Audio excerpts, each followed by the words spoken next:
let me know. But I'm saying Rudyard Kipling. And the third one was the mother of 3-time Prime Minister of the United Kingdom, Stanley Baldwin. And these sisters were called Georgiana, Alice, and Louisa. And then, of course, his wife was called Agnes. So that's a bit about the painter, because we're not talking anymore about him anymore.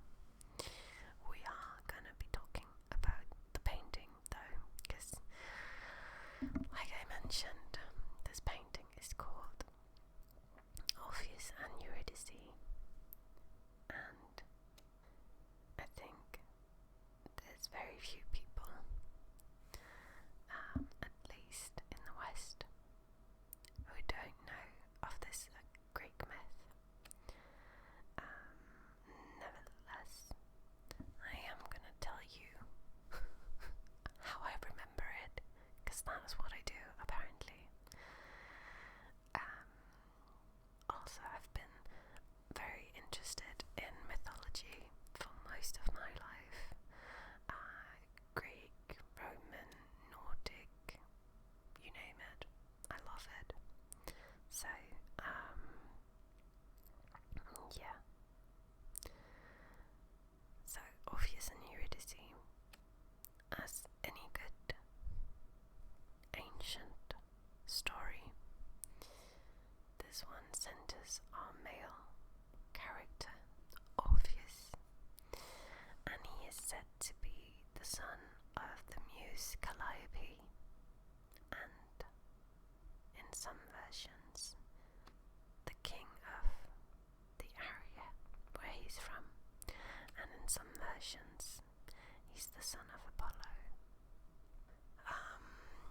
And Apollo, regardless of whether or not he is the father of Orpheus, he grants him a lyre, and Orpheus is basically a magician with this lyre.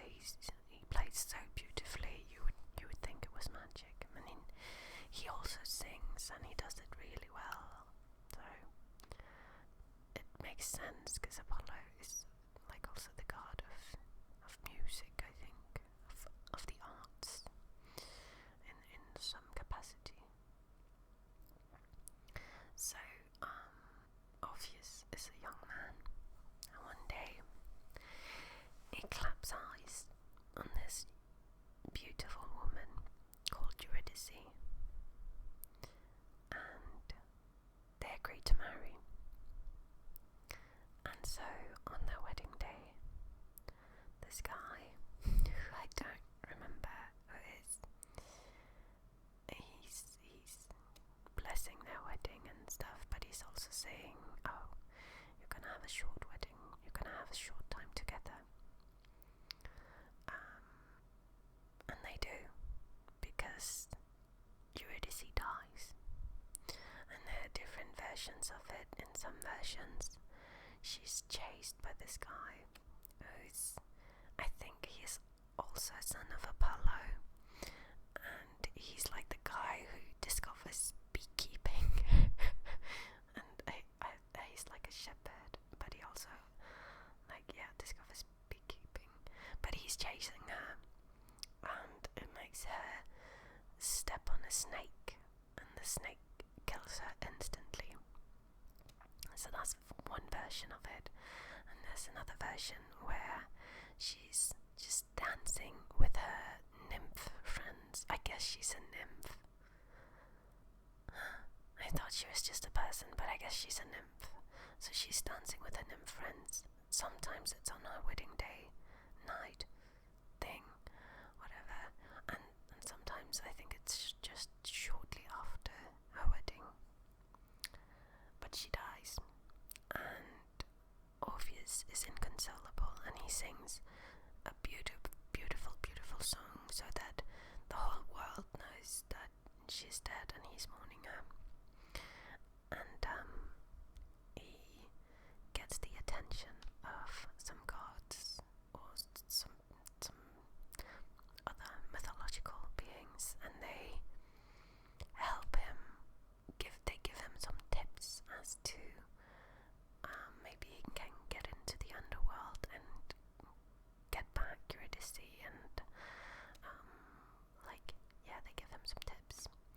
So he goes to the underworld, and he plays a beautiful, beautiful song that moves even Hades. And Hades is like, okay, I will give you your wife back on two conditions. One is that she will be walking behind you the entire way out of the underworld, and the other is that you are not allowed to turn around and see her. And Orpheus, who is a rational guy, totally not in his emotions about anything, is like, piece of cake, I can do this. So he's walking, but he can't hear her. He can't hear her footsteps. And so he's like, oh damn, I've been tricked. I've been had. I've been bamboozled. This is what the gods do. They trick people. And so just a few steps before he's out of there, he loses his faith in the gods, in the promise that was made, and he turns around to see Eurydice, and thus she has to remain in the underworld, and all his hard work is for naught. And I think he tries to get back into the underworld and he can't, and then he's really upset, and he doesn't want to live anymore without his wife.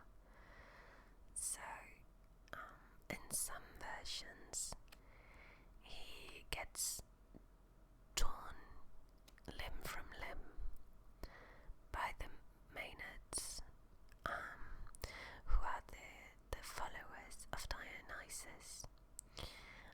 And when they had these, I'm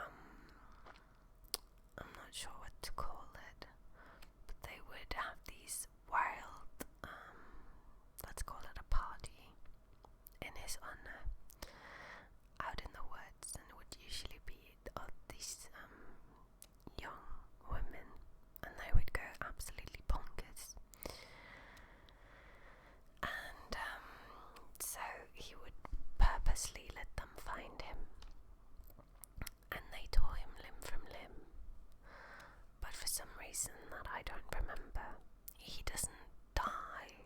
So now he's just in physical agony, but his head is still attached. No, it's not attached, but like it's so his head is definitely not attached, but it's still conscious.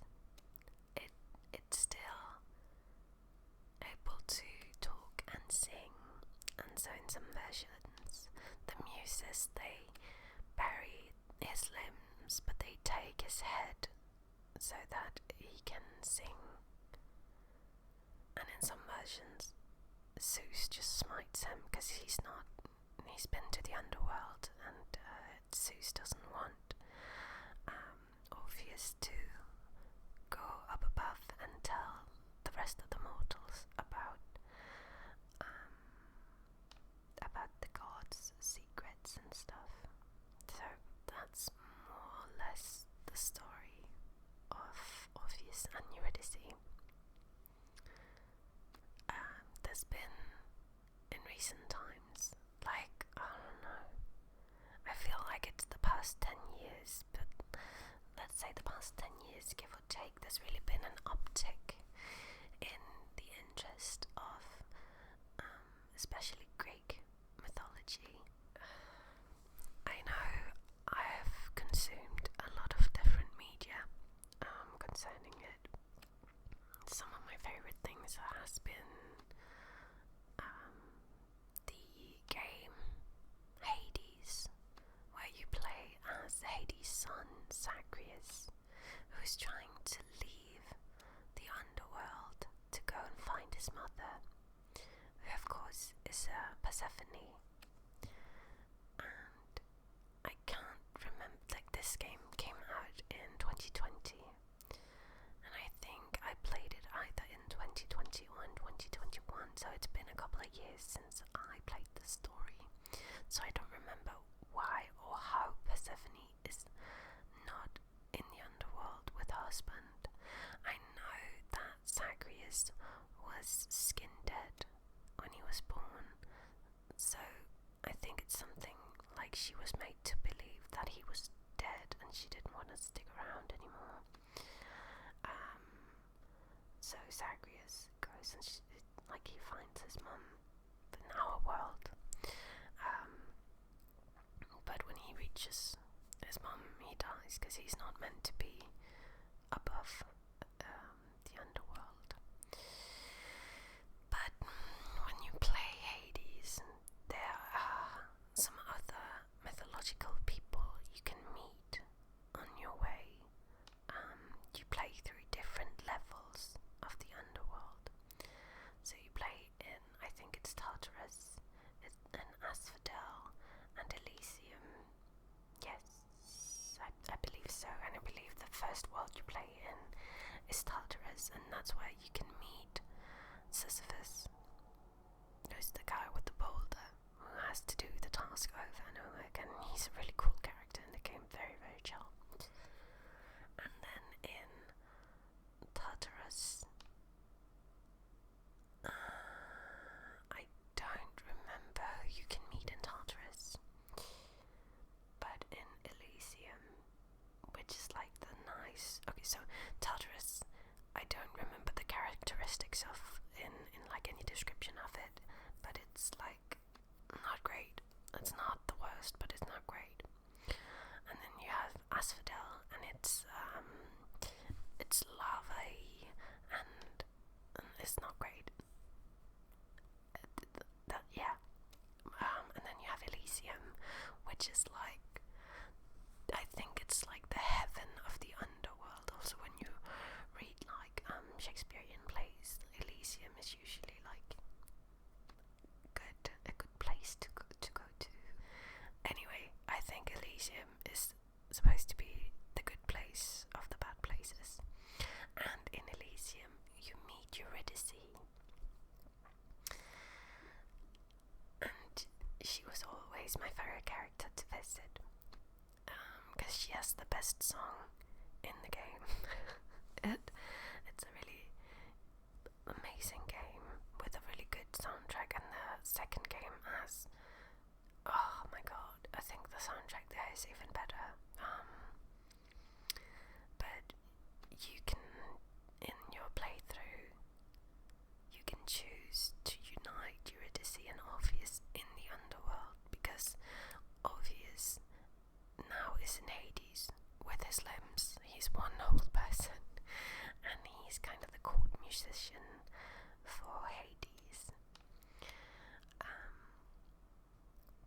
So you can choose to unite Eurydice and Orpheus, and they have a really cool song together as well.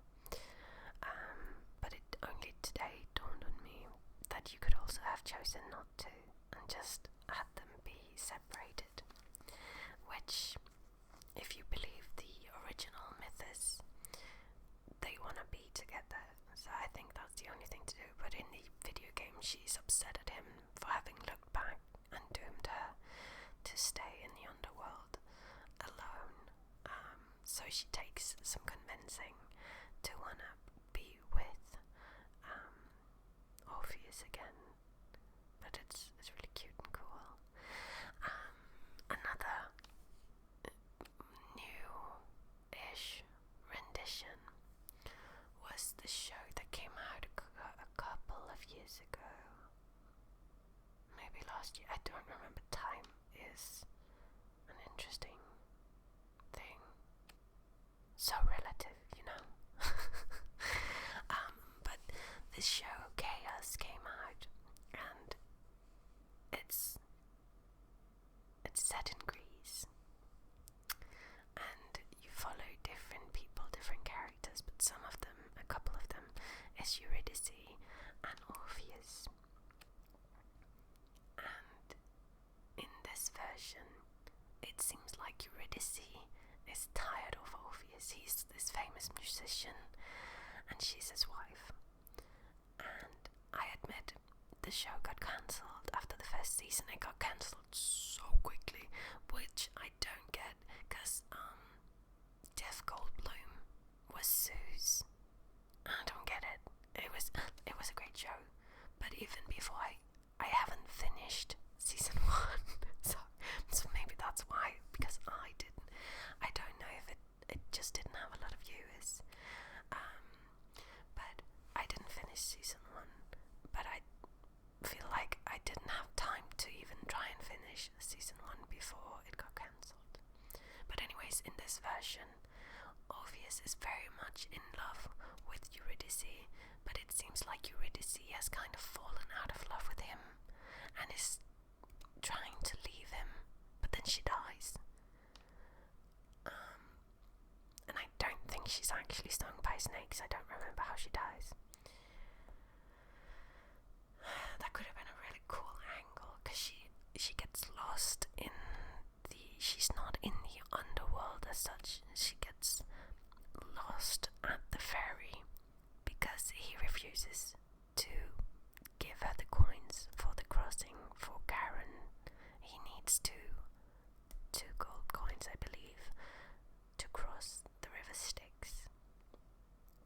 So she gets trapped there, and it's because Orpheus is planning to come get her from the underworld, and you see how he's trying to do this. And that's as far as I got in the show. So I don't know, but it's such an interesting angle. It was really a cool idea, and I think if it had a season 2, then I would have gotten invested in actually watching that show till the end. Sorry for spoilers for anyone who was watching Chaos. It's not such an old show, but like the myth is like Jesus, several thousand years old, I believe. I don't know. It's old, so I don't feel like I'm doing spoilers on that one. But I did kind of do spoilers on the video game and the show, and I'm sorry if anybody is upset now. I'm really sorry, truly. But those are a couple of Greek inspired, I wanna say inspired stories. I know the book scene has also been majorly influenced, and there's been a lot of retelling different mythological stories from the female perspective. Some have been more successful than others. I won't really go into it because it's not really my scene. I did read I think his name is Rick Riordan.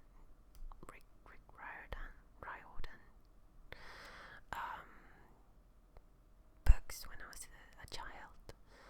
The Lightning Thief. I simply do not remember. Percy Jackson, the Percy Jackson books. I wrote those. Jesus, I wish I did. No, I read those as a kid and really thoroughly enjoyed it. And I read the Odyssey and the Iliad when I was younger too. But other than that, I don't think I have read any mythologically inspired books since then, really. But I did really enjoy the musical Epic. If anybody, I know a lot of people, but I don't know if any of the people who follow me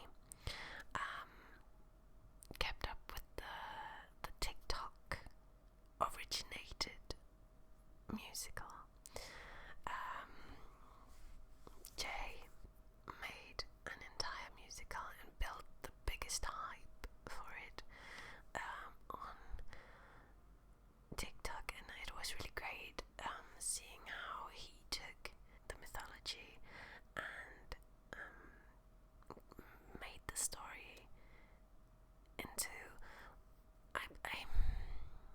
a lot of really old history we have been preserved through oral tradition. That's also why we get a lot of different versions of it.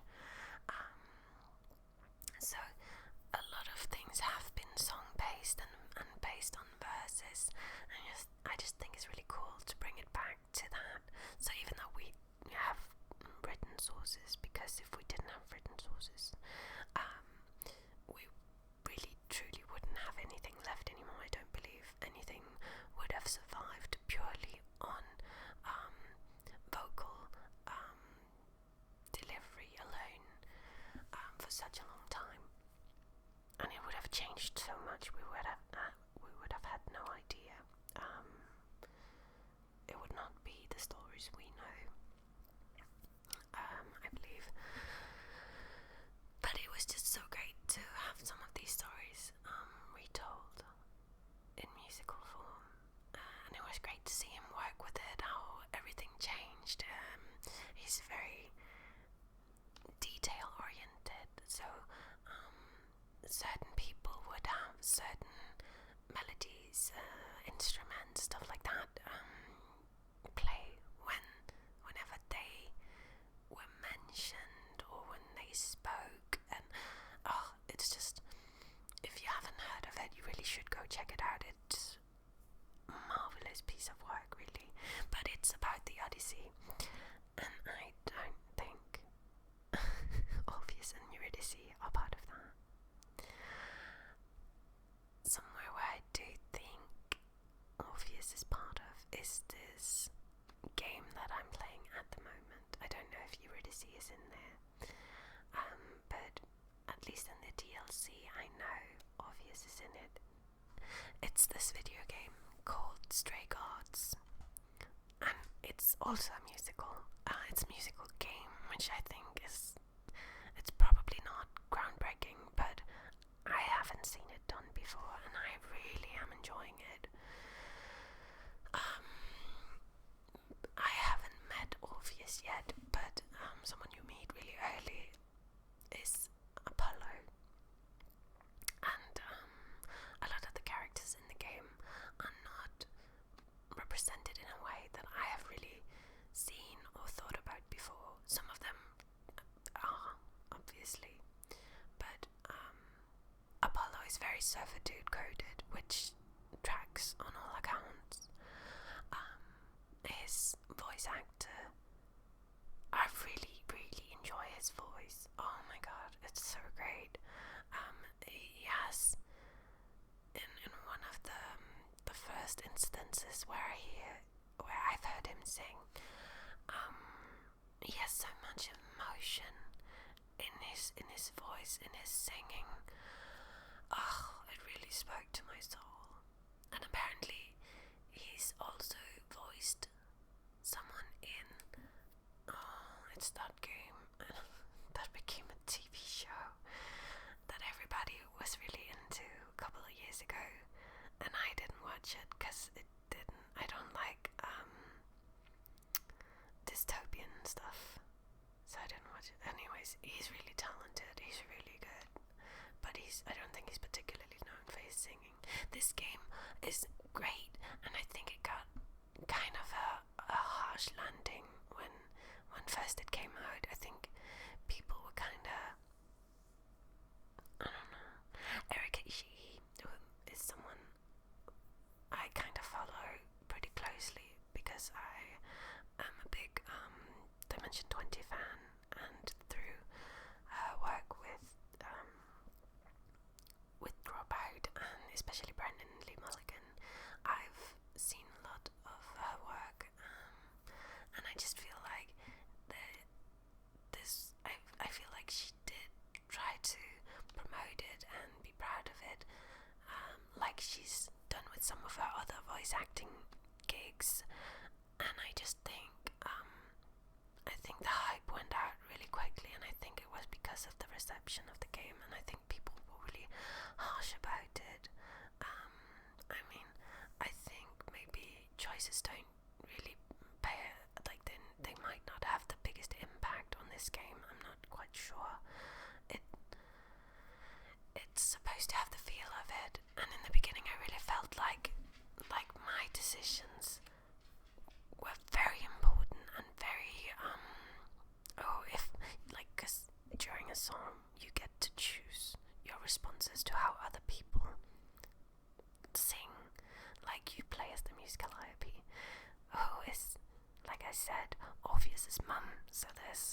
circle moment. But you play as the Muse Calliope. She dies and you get her, I don't remember what it's called right now, but you basically get her essence into you, and you can